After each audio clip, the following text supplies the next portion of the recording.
Irmãos, retomando aí as nossas aulas, né, sobre o tema da nossa escola dominical, uma família para a glória de Deus, estudos que nós estamos tratando aí sobre a questão familiar, aula 2, parte 4, onde nós estamos tratando das normativas, das normas ou das ordens de Deus para a família, tá? Só para a gente relembrar aí o nosso currículo aí, né, a ideia da sequência de estudos aí. Então nós estamos aqui, ó, na parte 2, aula 2. Nós já falamos sobre a família, foi planejado por Deus, e agora nós estamos tratando. A família recebeu ordens ou normativas de Deus. Nós estamos na aula 2, só que uma subdivisão. Depois nós temos tudo isso ainda para caminhar, segundo a graça do Senhor. Antes de Jesus voltar, a gente termina, se Deus quiser. Tá bom? Então vamos lá. Para início de conversa, né? Vamos relembrar aí as nossas questões da aula.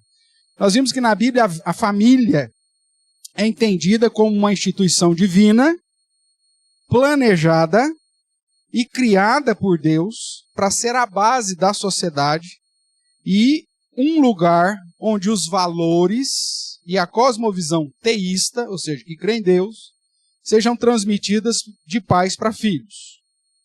É um lugar de ensino intencional. Isso nós vimos na primeira aula, né? A família não está lá para... Vamos ver o que acontece. Não, existe uma intencionalidade na família. Quando um homem ou mulher resolve se unir e formar uma família, ele precisa estar ciente de que existe uma intenção nisso tudo. Nós vamos casar para quê? Né? Nós já vimos anteriormente, casamento ele vai suprir essa questão da solidão, né? Não é bom que o homem esteja só, por isso falei uma auxiliadora idônea e tal, aquela coisa.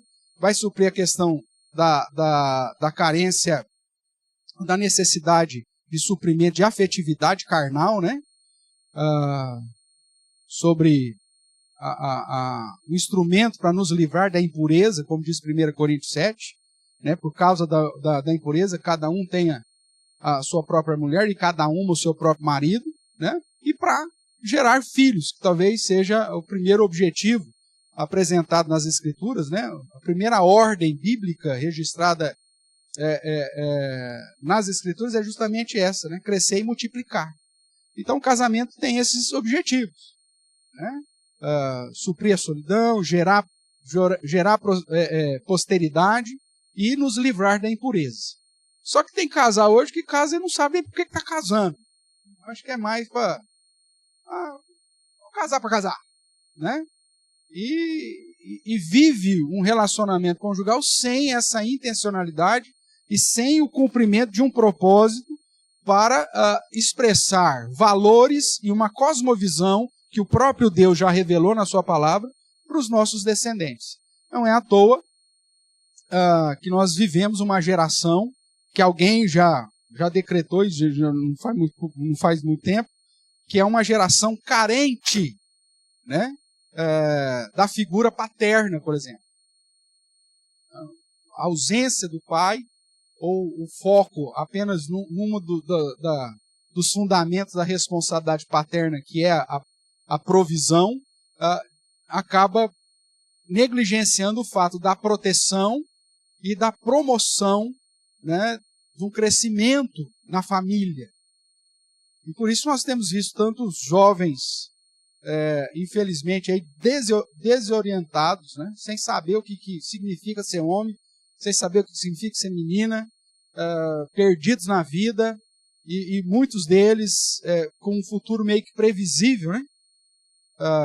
Justamente porque a família não tem cumprido com o papel para qual o Senhor o criou. Então, é um lugar de ensino intencional, pautado em amor, respeito, cuidado e relacionamento entre os cônjuges e entre pais e filhos, com o casamento sendo visto como a base para essa união. Como nós falamos na primeira aula, a nossa perspectiva de vida familiar é dentro do padrão bíblico. Nós não vamos tratar aqui de pai de pet. Isso é uma aberração muito grande. É uma vergonha, né? Um cara que se diz cristão abrir mão de formar uma família para ser pai de rato, pai de gato, pai de cachorro, pai de tartaruga, de jabuti, seja lá o que for, né? Nós estamos falando do normal, não estamos falando do anormal, não. Estamos falando daquilo que é normal, o padrão bíblico. E outra coisa, nós estamos falando de um casal hétero, né? Monogâmico. Eu preciso dizer hoje, um homem biológico, XY, unido com uma mulher biológica, né? XX, ok? Nós não estamos falando dessas outras estranhices que são normais para os nossos dias, tá? Ai, que preconceito. Não é bíblico. Não tem nada a ver com preconceito. Esse pessoal pode, mas eles nunca vão cumprir com o propósito para qual Deus estabeleceu a família, o casamento e a criação de filhos. Não tem como. Tudo bem? É algo que não segue o padrão que Deus estabeleceu. Então, lembre-se que as nossas aulas estão olhando, focando um padrão que eu chamo aqui de normal. Você pode dar outro nome para isso, né? Pode ser bíblico, mas esse é o foco nosso aqui. Então, para que a família seja aquilo que Deus planejou, existem normas que o próprio Deus estabeleceu para o funcionamento dessa família. E normas são regras ou padrões estabelecidos para orientar o comportamento humano em todas as áreas da vida. Essas ordens, normas, servem para criar ordem, padronizar atividades e garantir a execução de tarefas de maneira consistente e eficiente, sendo necessárias para que o objetivo da nossa existência seja alcançado. Lembrando que o fim principal do homem, como bem diz os nossos símbolos de fé, em especial o catecismo, é glorificar a Deus e se alegrar nele para sempre. Então, no casamento, qual que é o seu objetivo no casamento, pastor? Eu casei para ser feliz. Pá, tá errado. Eu casei, que agora com 2 é mais fácil da gente juntar dinheiro. Pá, tá errado. O objetivo ou a finalidade do homem, para o casamento ou para qualquer outra área da existência humana, é glorificar ao Senhor e se alegrar nele. Se esse for o seu objetivo como marido, certamente você vai cumprir com a responsabilidade de ser o protetor, o promovedor, e aí entra a liderança junto, e o provedor da sua casa. Porque você faz isso não porque sua mulher dormiu contigo na noite passada, mas você faz isso porque você está ali para glorificar o Senhor.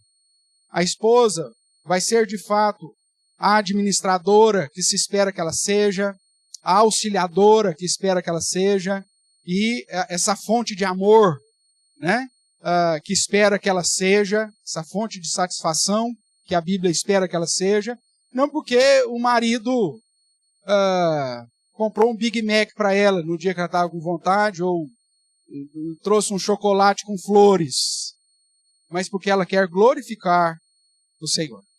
Aqui é a base. É o Salmo 112. Você não foca as bênçãos. Você foca em temer a Deus e andar nos caminhos, que as bênçãos vêm naturalmente. A felicidade no casamento é a mesma coisa. Você foca a finalidade, que é glorificar a Deus. E aí as consequências de uma vida feliz, de uma harmonia, de todos os outros benefícios que a vida conjugal pode trazer, vão ser com consequências. Tudo bem até aqui? Isso nós já tratamos, só estou relembrando, tá bom? Então, dentro desse fim principal que é glorificar a Deus, os textos aí vazados, é justamente então o que nós entendemos por normas bíblicas para a vida conjugal e a vida familiar. E aí, então, olhando para essas ordens ou essas normas, né, nós vemos que o próprio Deus planejou e instituiu a família e determinou normas exclusivas para a formação e a manutenção da família. Como já falei, uma dessas normas é que o casamento seja heterossexual e monogâmico. Esse é o padrão, né? E a primeira norma estabelecida para cumprir a ordem né, do casamento é de ser fecundos, ou seja, multiplicar, encher a terra e sujeitá-la. E isso passa, obviamente, pelo casamento segundo o padrão de Gênesis capítulo 2, verso 24. Já disse para você que o objetivo do casamento é gerar posteridade, né? Ser fecundos, multiplicar, encher a terra, suprir a solidão, né? E gerar satisfação, né? E luta contra a impureza, de certa modo. Relembrado isso, irmãos, então quando nós olhamos para a palavra de Deus, nós chegamos a algumas normas que temos trabalhado aí quando iniciamos essa sequência. Nós já tratamos que a primeira norma, até pautada pelo fim principal do homem, é que toda família, todo casamento, ele precisa viver em dependência de Deus. Isso nós já estudamos. Nós também já vimos que dentro das normas bíblicas, o casamento ou a família precisa viver em cumplicidade.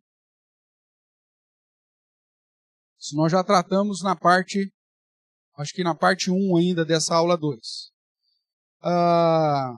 Vimos também que dentro das normas de Deus para a família tem que viver em responsabilidade.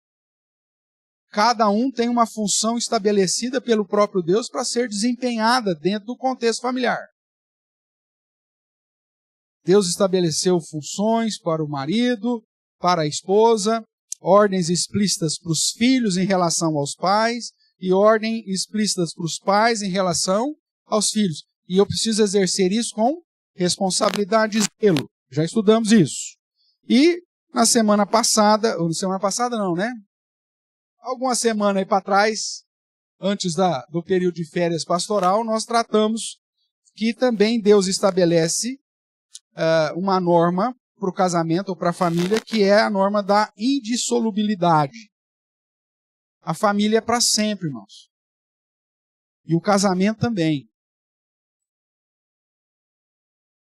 A palavra do Senhor vai nos dizer que Moisés permitiu o divórcio e conceder carta de divórcio por conta do que mesmo? Da dureza do nosso coração. Mas o padrão não é esse.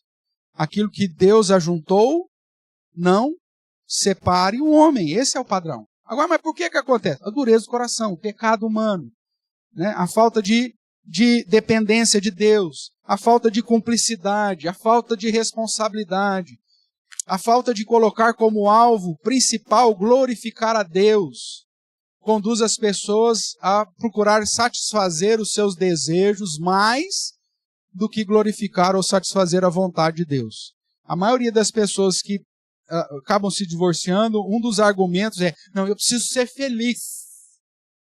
Não é assim? Eu preciso ser feliz. Eu preciso ter novas experiências. Eu preciso de liberdade. Liberdade, meu amigo. Pega, sei lá, um caiaque e vai para a Antártida. Né? O Alasca. Fica livre lá. Mas não é isso, é liberdade para pecar. É felicidade em satisfazer os desejos carnais. E isso está na contramão do princípio principal do homem, que é glorificar a Deus. Esse é o nosso problema. E por isso o divórcio passa a ser uma realidade, por causa da dureza do nosso coração. Tá? Então, a indissolubilidade é mais uma norma que a palavra de Deus nos ensina. Nós já tratamos disso também. Tá aí o verdinho aí, né? O tiquezinho, já tratamos. Hoje, então, vamos para mais uma. E eu chamo a sua atenção para aquilo que eu nomeei aí de prioridade, que poderia ser também exclusividade.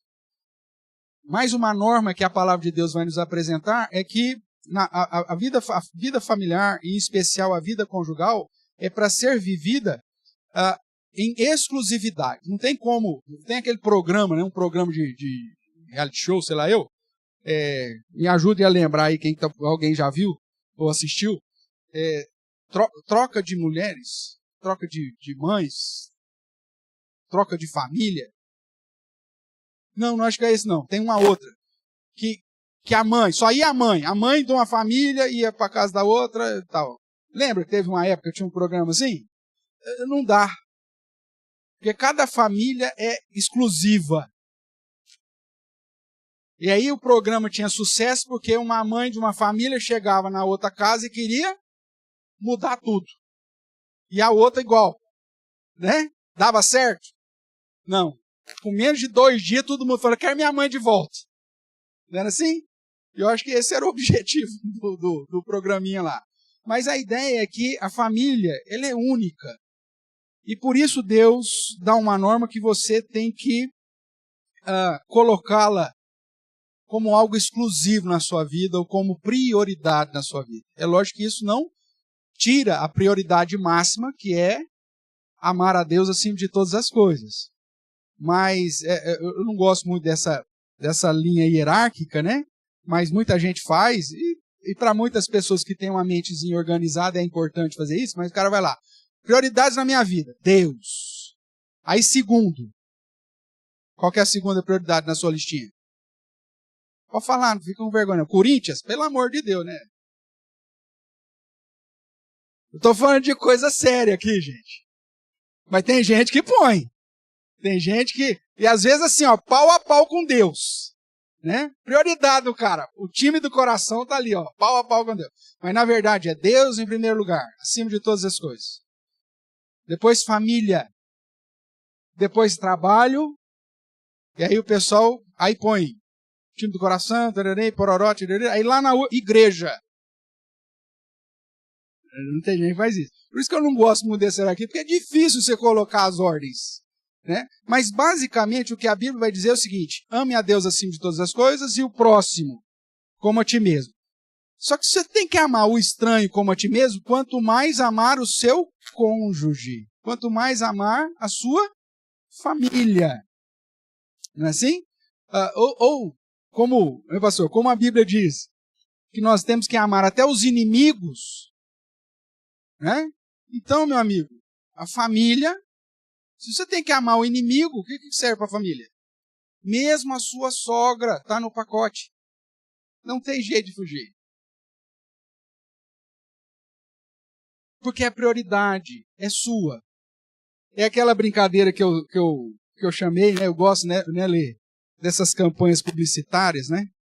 E tem umas que são fantásticas de fato. Aquela da Havaianas, que eu já citei aqui, de 2 brasileiros reclamando da vida, reclamando do Brasil. Nossa, o país não tem jeito. Aí, lá na praia, né? Os caras conversando na praia, num quiosque da praia.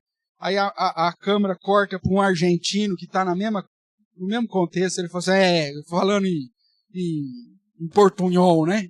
Eu não entendo vocês têm uns países maravilhosos e acontece tudo isso. Aí os brasileiros compram a briga. Eu falo, peraí, meu amigo, não vai falar mal do Brasil aqui não. Não é assim? A gente faz isso. Quando está em família, todo mundo reclama da família, porque meu pai é isso, minha mãe é aquilo, meu irmão é não sei o quê. Tararara. Mas quando falam mal da nossa família, qual que é a ideia natural? A tendência natural de preservação de raça. Ele é tranqueira, mas é o meu pai. Ela é desorganizada, mas é a minha mãe. Você quer ver isso? Tenta você, casal, lá, falar mal do pai e da mãe da mulher. Você vê o que acontece. Ou então começa você a falar mal do pai e da mãe do seu cônjuge. Vai dar certo? Hã? De vez em quando acontece lá em casa, lá, meu Deus do céu. Né? Os meninos falam, não mexe nesse vespeiro, pai. Não faz isso. Porque independente dos problemas, é nossa família. Isso faz parte da essência, irmãos. A gente preserva o que é nosso, tá? Vamos ver esses versos que eu separei aí, e alguns que nós vamos agregando aí conforme fomos estudando. Mas abra a sua Bíblia lá em 1 Coríntios, capítulo 7, que é um texto berço sobre o assunto de casamento, né? E aí, para você entender essa questão da nomenclatura que eu usei, prioridade ou exclusividade, talvez a exclusividade aqui fique mais claro nesse primeiro texto, quando é dito assim, ó. Mas por causa da impureza cada um tenha a sua própria esposa e cada uma o seu próprio marido. Isso aponta a ideia de que a vida conjugal é para ser vivida em prioridade ou exclusividade. Ela é sua e ele é seu. Né? Nós vamos ver um exemplo, eu não pus aí na sequência, mas Cantares, né? Eu sou do meu amado e o meu amado é meu. Aquela ideia de exclusividade, de prioridade. Cada um tem a sua e cada uma tem o seu. Essa é a ideia de entender, portanto, que há uma norma de exclusividade e prioridade para ser vivido. E que não cabe aqui a ideia de compartilhar isso com ninguém. No Encontro de Casais, quando a gente trata sobre exclusividade, uma das imagens que eu gosto de projetar, talvez você que já fez o curso de casais com a gente lá no começo, você vai se lembrar, é a imagem de uma escova de dente. Se alguém vai te visitar, vai dormir na sua casa, você chega para ele, vai mostrar onde é o banheiro, onde ele bebe água, não sei o que, aí você chega no banheiro e fala assim, isso aqui é minha escova, pode ficar à vontade, pode usar. Você faz isso? Alguém aqui empresta a escova de dente para alguém? Tem gente que não empresta nem para o cônjuge.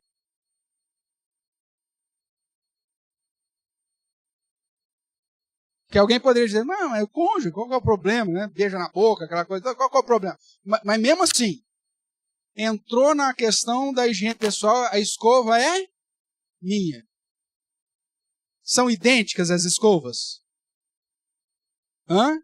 Você compra cor diferente?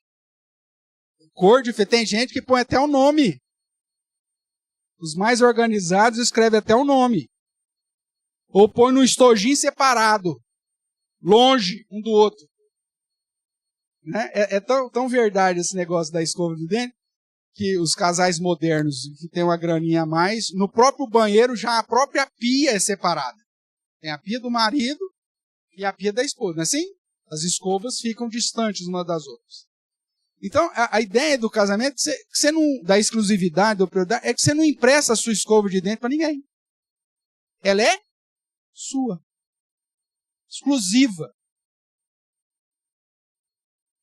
Se porventura você chega lá para para escovar o seu dente e você viu que as cerdas da sua escova estão molhadas, meu Deus do céu, esse negócio,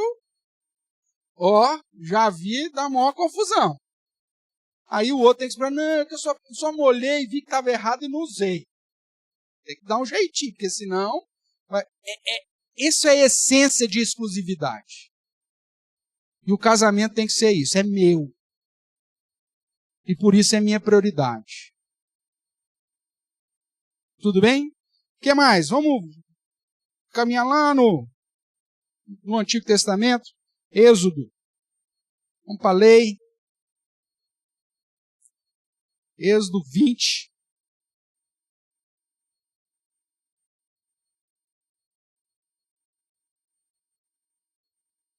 O verso de número 14, quando a lei do Senhor nos apresenta aqui a ideia de não adulterarás. Quando você vai para a confissão de fé, e de um modo mais específico para o catecismo maior, nós já fizemos isso aqui quando estudamos a respeito da lei, você vai pegar, não vou lembrar o número da pergunta agora do catecismo, mas você vai lá, quais os pecados proibidos no mandamento não adulterarás? No 7º mandamento. Quais os pecados proibidos? Ou quais as práticas reforçadas, né, pelo 7º mandamento? Tem uma lista lá, de nada a nada, uns 40 pecados diferentes. E dentro da lista, quando você for ler lá, no Catecismo Maior, eu te incentivo a fazer essa leitura. O pessoal que tem essas Bíblias aí, que tem lá o Catecismo atrás lá, você conseguir pesquisar para mim pelo menos um número que diz lá, quais os pecados proibidos no 7º mandamento. Quem tiver isso aí em mãos aí, depois só me fala aqui o número, só para eu indicar aqui para o pessoal que está acompanhando de casa depois pesquisar. Mas você vai ver lá, vai ter um monte. Você vai ver que dentro do não adulterarás está uma série de práticas que nós consideramos até normais, mas que dentro da visão bíblica é considerada adultério. Né? Lá não vai estar escrito visitar páginas pornográficas na internet, mas vai estar lá escrito, por exemplo, de ver figuras de promiscuidade. Aí não importa se é revista, se é internet, se é televisão, seja lá o cinema, onde quer que seja. Isso caracteriza quebra do 7º mandamento. E quando você vai lendo lá todos os pecados proibidos, aquela coisa toda, são vários, uma das indicações lá que apontam é negligenciar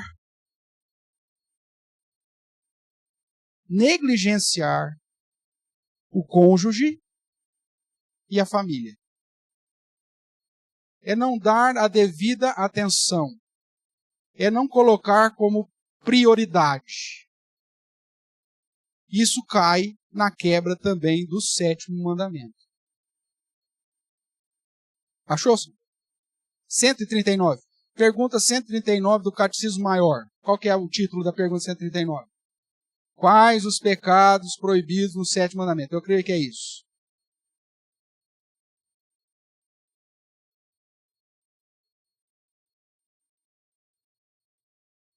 É que tem uma pergunta. É uma pergunta. Se achar depois aí, é que ela está olhando no virtual, mas se achou aí? Vamos lá, vou ler. Qual que é? Quais os pecados proibidos no 7º mandamento? É uma palavrinha só que tem aí? Não, é uma listona. E depois o 140 ou 138, eu não sei qual. 140, qual que é a pergunta 140? A do 8º. Então a 138, o que diz? Os deveres. Então, quais os deveres exigidos no 7º mandamento? Vai dar uma lista. E quais os pecados proibidos na quebra do 7º mandamento? Vai te dar uma lista. E dentro dessa lista você vai ver que não dar prioridade ao cônjuge e à família está embutido aqui. Não dar atenção, não suprir necessariamente emocionalmente, fisicamente, em todos os sentidos. Ou seja, não viver a vida comum do lar. Tudo isso se enquadra na quebra do 7º mandamento. É considerado adultério, de certa forma, na perspectiva das ordenanças, das normativas de Deus. Então, o pai ausente, a mãe ausente, o cônjuge, né, ausente um do outro, que não dá prioridade, que não gera exclusividade desse casal, aponta para a perspectiva de que está caminhando para a quebra do 7º mandamento. Tudo bem? Vamos lá. Provérbios, capítulo 5. Qualquer momento você pode me auxiliar aí, irmão, se tiver algum assunto a mais, ou alguma observação, fica à vontade. Em Provérbios, capítulo 5, nós estudamos isso recentemente aqui nos estudos de quarta-feira. Nós temos aqui uma exaltação, né, da prioridade ou da exclusividade conjugal. Nós estamos focando mais a ideia do cônjuge agora, em detrimento da loucura que é o adultério, da loucura que é a promiscuidade. A advertência, portanto, aqui de Provérbios é loucura você pensar em adultério, em ter outra pessoa, em quebrar a aliança, o pacto matrimonial. Porque o casamento, ele é uma fonte de suprimento. É o que vai dizer aqui Provérbios 5. E vai mostrar aqui a ideia dessa prioridade ou exclusividade. Vamos lá, vou ler a partir do 15, tá bom? Nesse eufemismo, nessas palavras de sabedoria aqui, o que ele está dizendo é a respeito dessa prioridade ou dessa exclusividade do casamento. Então ele diz assim, bebe a água da tua própria cisterna e das correntes do teu poço. Derramar-se-iam por fora as tuas fontes e pelas praças os ribeiros de água? Seja para ti somente, não para os estranhos contigo. Seja bendito o teu manancial e alegra-te com quem? Com a mulher da tua mocidade. Até aqui. Depois eu vou ler o 19. Então, a ideia é, se você tem fonte para beber em casa, por que você vai beber fora? Se você tem uma fonte de água própria, sua, por que você vai beber água dos outros?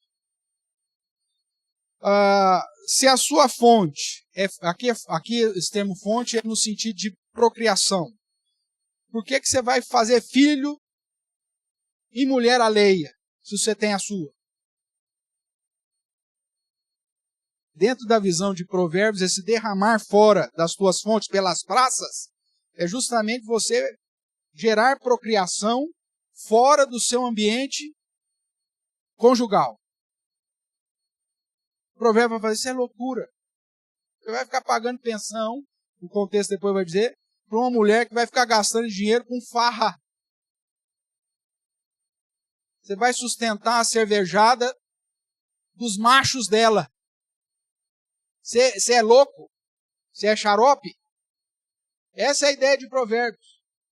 Você vai começar a fazer filho na mulherada aí, achando que você arrasou, aí você vai viver bancando isso aí depois? Isso é loucura. Seja feliz com a sua fonte. Bebe do seu próprio poço. Se alegre com a tua mulher. E aí o verso 19, dentro dessa questão de satisfação, ele vai dizer, vou ler o 18 novamente. Seja bendito o teu manancial, a tua fonte, aqui são paralelos, né? E alegra-te com a mulher da tua mocidade, que é corça de amores, gazela graciosa.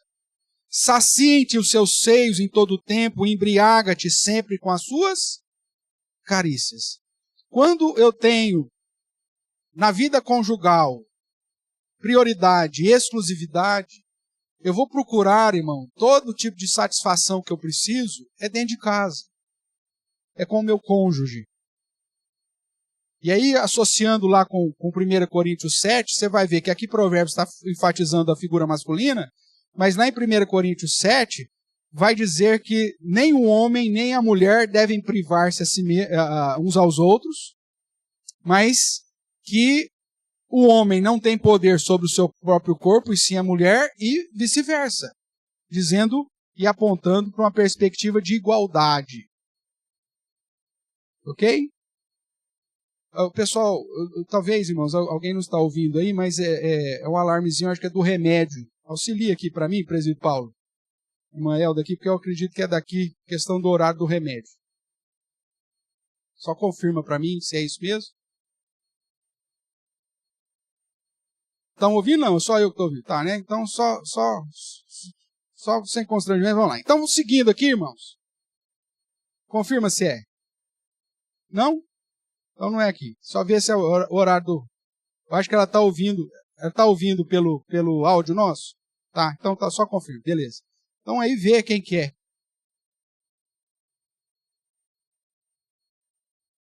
Sem problema, irmãos. Eu só estou falando porque eu fiquei preocupado se era o horário do remédio. Tá? É sempre ter bom uma musiquinha de fundo, não é um diafragma de igreja pentecostal, né? Mas, mesmo porque a musiquinha de ninar, não tem problema nenhum, tá? Só não durma. Então, voltando aqui, veja, a Bíblia vai dizer sobre a prioridade que você tem que dar ao seu cônjuge. Isso é norma. Você tem uma ordem explícita aqui para você se satisfazer com o seu cônjuge. Porque é o que você tem. E como diz 1 Coríntios 7, é um instrumento de Deus para você fugir da impureza. Capítulo 6 de 1 Coríntios vai fazer, verso 18 vai dizer, fugir da impureza. E aí ele vai dizer, como que eu fujo da impureza? Cada um tenha a sua própria esposa, e cada uma o seu próprio marido. Inclusive no verso 9 do capítulo 7 fala, aquele que está abrasado, aquele que não está segurando os seus desejos, qual que é a solução? Que se case, porque é melhor casar do que viver abrasado. Né? Então a ideia do casamento como sendo um instrumento para fugir da da impureza e gerar satisfação, conforme aqui. Isso é entendimento de prioridade. Irmãos, geralmente eu falo isso mais em encontro de casais, né? Mas até para que os nossos adolescentes e jovens entendam a responsabilidade de uma vida conjugal, a satisfação sexual dentro do casamento, que é o padrão que Deus estabeleceu, lembra lá da sequência dos 3 verbos de Gênesis 2:24, né? Vamos ver se você lembra aí qual que é a sequência de Gênesis 2:24. Por isso, deixa o homem pai e mãe, une-se a sua mulher e torne-se uma só carne. Para você se tornar uma só carne, você tem que se unir. E para se unir, você tem que deixar pai e mãe. É uma sequência lógica importantíssima. O deixar pai e mãe aponta para um deixar físico, né? Então aquela ideia de morar no puxadinho lá, pula fora. Ah, mas o terreno do meu pai é grande. O terreno de quem? Ah, do seu pai. Ele que comprou o terrenão dele lá. O problema é dele. Para ele capinar depois lá. Não, mas eu vou fazer só um puxadinho. Não. Deixa pai e mãe. É ordem bíblica. Tá? Esse negócio de puxadinho nunca deu certo. Nunca. Não conheço uma história que tenha dado certo. Deixa pai e mãe. Físico. Né? Ou geográfico. Financeiro. Pai, eu vou casar, o senhor ajuda a pagar o aluguel? Não faz isso não. Se você não tem condição de pagar o seu aluguel, meu amigo, põe 2 cintos na calça, que você não está pronto ainda para unir, nem casar, nem se tornar um. Se você não dá conta nem de pagar o aluguel, ué, como que você vai casar? Você não tem condição de deixar pai e mãe ainda. Então, sossega o facho. Tudo bem? Deixar emocional. Se você não consegue lidar com as más notícias dos boletos chegando todo dia e dos problemas que vão acontecer no convívio conjugal, se você não tem emocional para isso, meu amigo, não casa. Você tem que ter condição de deixar. Depois você une, é o casamento, você tem que ter um compromisso.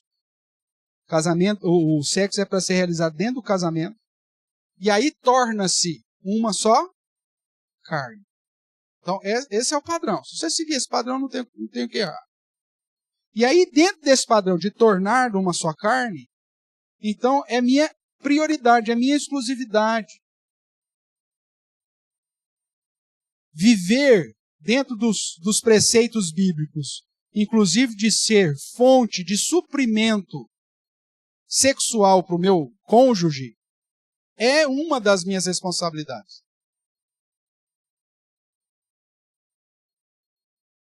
E intencionalmente eu tenho que saber disso.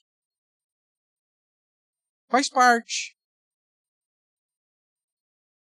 Mesmo porque é um dos instrumentos bíblicos, o saciar, o embriagar com as carícias e o saciar com os seios em todo o tempo, é uma ordem bíblica para suprir as minhas necessidades e evitar a prostituição, a impureza, a promiscuidade. Então, dentro das normas bíblicas, a ideia que eu chamo aqui de prioridade ou exclusividade é entender que quando você deixa pai e mãe e se une, se torna uma só carne com alguém, isso vai colocar sobre você a responsabilidade de ter prioridade ou exclusividade em suprir o seu cônjuge. Porque senão, se for, não, pastor, é só para ter a manutenção financeira em casa, vai para uma república, não precisa casar com ninguém. Monta uma república. Junta um bando de colega lá, racha o aluguel, racha a água, racha a luz e está tudo certo. Ou então juntam umas meninas aí que, né? Vamos montar uma república para nós, porque nós não precisamos de homem. Se essa é a sua ideia, faz. Porque agora, casamento exige prioridade, exclusividade e mudança. Né? Essa prioridade e exclusividade exige mudança. Eu não sou mais de mim mesmo. Tem gente que casa e quer continuar vivendo a vida de solteiro. Não, meu amigo. Agora a sua exclusividade não é você mais. Não são mais os seus hobbies. São os nossos hobbies. Não é mais a minha necessidade. São as nossas. Não é mais o meu gosto. São os nossos. Não é mais o meu carro. Se você tiver dinheiro para comprar 2 carros, tudo bem. Aí você compra o seu carrão e aí você compra lá a van. Né? Com a família. Não tem problema, uma perua como eu tinha tempo atrás. Porque não é mais o meu. A prioridade agora não é satisfazer o meu desejo. É o nosso. Eu vivo para a família. As minhas escolhas não é pautada naquilo que eu quero, aquilo que é importante para a gente. Eu escolho a gente. As minhas férias, o meu itinerário de viagem, o destino, passa a ser focado agora numa prioridade diferente. Antes, eu focava em mim. Agora, como diz a brinca, somos nozes. É a família.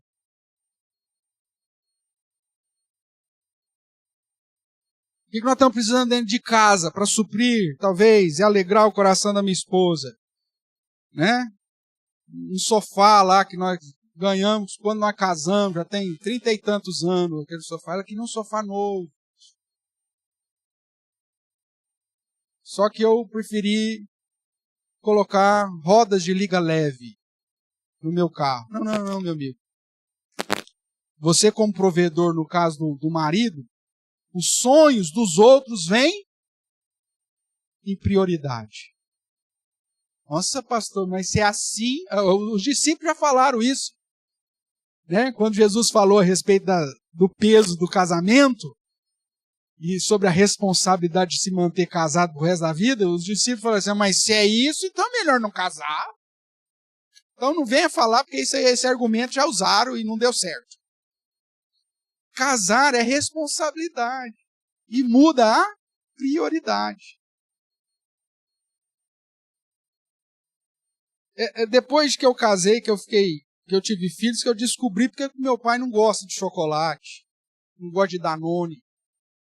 Só que agora, quando é velho, ele está comendo e tomando esses trem agora. Por quê? Porque quando ele é pai com criança pequena, de quem é a prioridade? As crianças, cara. Essa é a nossa cultura. Na cultura senegalesa não é, mas na nossa é.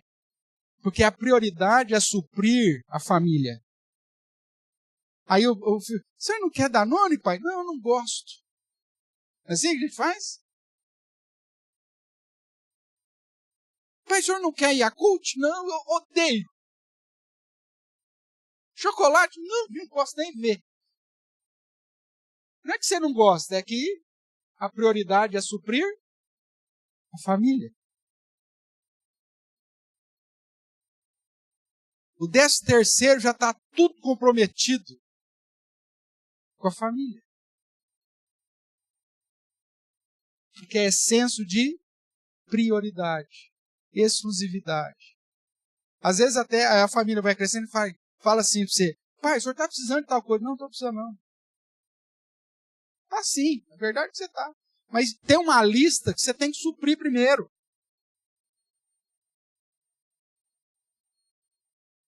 E que como provedor, no caso do homem, né, nesse dia dos pais, então chamando mais do foco aqui para a figura masculina, você como provedor, meu amigo, a sua listinha está lá no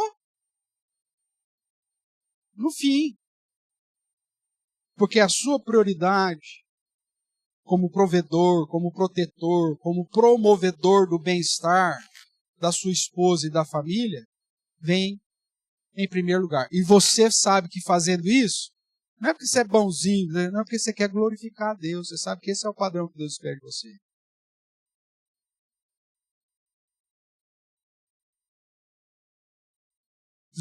As crianças já comeram? Já comeram. Opa, então vamos aproveitar o esquema. Sobrou, então vamos lá. E não é à toa que a gente engorda, né? Porque as crianças são pequenas, porque a gente toma sempre os restinhos, né? O restinho do Danone, o restinho do Yakult, o restinho do... Mas você não toma primeiro e deixa o menino olhando. Você faz isso? Não, porque você tem um senso de prioridade. Essa é uma norma, você tem que aprender a viver disso. Porque quando você começar a exaltar a si, não, mas eu tenho direito. Aí vai lá, você gasta o salário inteiro no tigrinho. Porque você focou o seu direito e não a prioridade da sua família. Quando você despreza as normativas bíblicas, irmãos, dá problema. Vamos caminhar mais um pouquinho. Eclesiastes 9:9.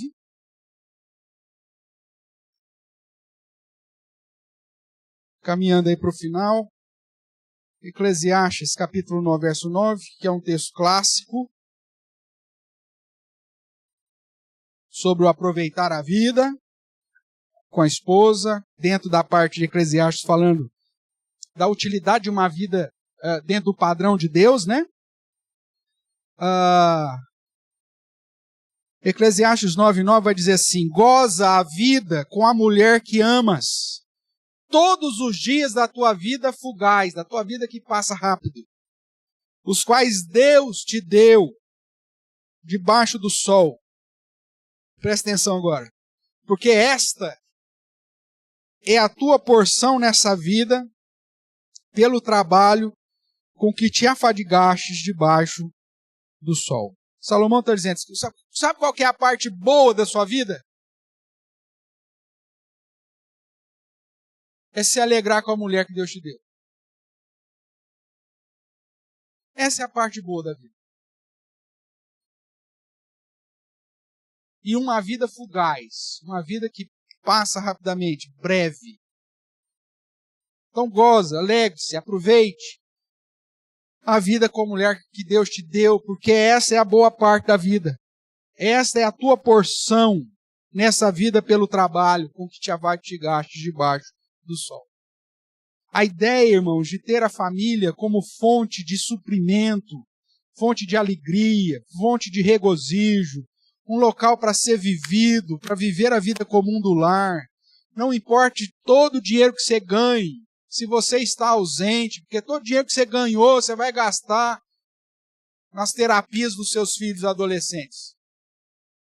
Ou pagando as casas de recuperação para drogados. A conta é essa. Ou você põe prioridade na sua casa, ou tudo que você ganhar em detrimento a ter deixado de pôr a sua família como exclusividade e prioridade, tudo que você ganhar, você vai gastar naquilo que você não gostaria de gastar.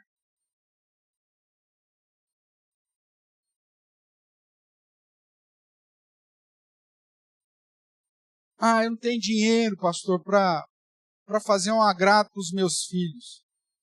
Tem sim, cara. Você não precisa de muito dinheiro para agradá-los. Um passeio no parque vai marcar a história desse menino. Uma pipa que você fizer para soltar num sábado à tarde vai marcar a vida da sua criança. Uma boneca de espiga de milho que você fizer quando você vai lá na chácara, sei lá eu de quem, vai valer mais do que todas as outras bonecas que porventura industrializadas ela tenha. Isso não custa quase nada. Porque na hora que o seu filho estiver afundado nas drogas, você tiver que pagar uma casa de recuperação, que não é barato, a mais fuleira aí você vai pagar uns 3 mil reais por mês.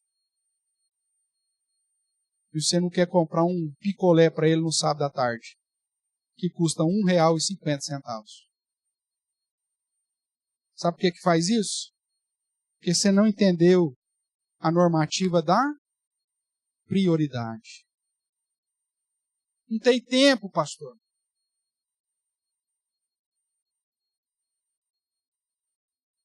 É porque você não entendeu o princípio da prioridade.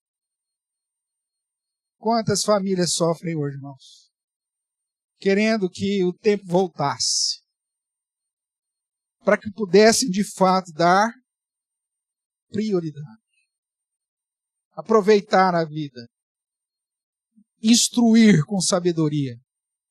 Passar princípios valiosos para a posteridade, como nós vimos no Salmo 112. Enquanto você não entender que dentro do padrão de Deus, inclusive para glorificá-lo, você precisa colocar a sua família, sua esposa, seu esposo, seus filhos com prioridade. Você pode ganhar rios de dinheiro, você vai gastar todos eles. E você quer ver uma situação pior do que essa que eu já descrevi?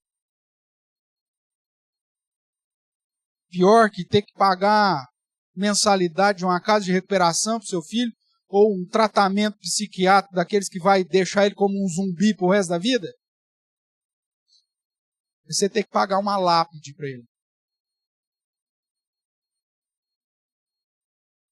Porque você perdeu os seus filhos para as drogas, ou para a violência, ou simplesmente para as doenças mentais, porque você não estava presente.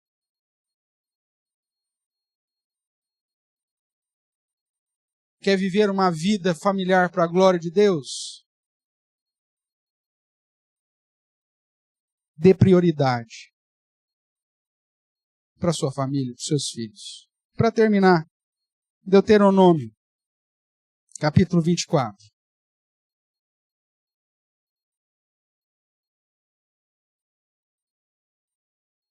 Poderíamos citar Deuteronômio 6, né? Que trata do andar com o filho, de ensinar, de instruir a palavra do Senhor, andando, sentando, comendo, andando, descontelado, que também cabe aqui. Mas quero finalizar com Deuteronômio, capítulo 24, verso 5, que trata a questão do divórcio, que é um dos grandes problemas da nossa geração também.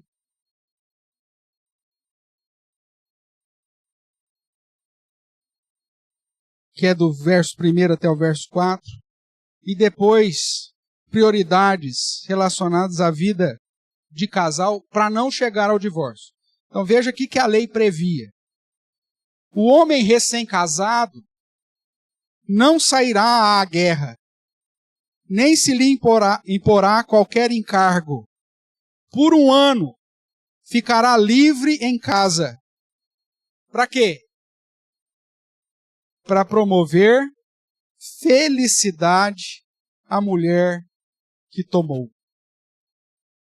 Isso aqui é um verso que aponta para a normativa da prioridade. Você não vai nem para a guerra e você não vai ter nenhuma outra obrigação que vai te tomar tempo. Você, durante um ano inteirinho, você casou. A lei determinava que o homem recém-casado, no primeiro ano de vida de casado, o objetivo dele, o alvo dele, a necessidade dele, a exclusividade dele, a prioridade dele era promover a felicidade da mulher que ele tomou. Isso é prioridade, exclusividade. Glorificar a Deus promovendo a felicidade na vida do outro. Isso se aplica sobre a esposa, sobre o cônjuge, se aplica sobre os filhos, que é o princípio ou a norma da prioridade. Que Deus te dê sabedoria para olhar para si e ver aquilo que você tem negligenciado no convívio com os filhos, no convívio com a esposa, quem sabe na restauração da tua casa, do teu casamento, para que você viva não para ser feliz, mas para promover a felicidade. Isso é obedecer à prioridade. Que Deus assim nos abençoe. Amém?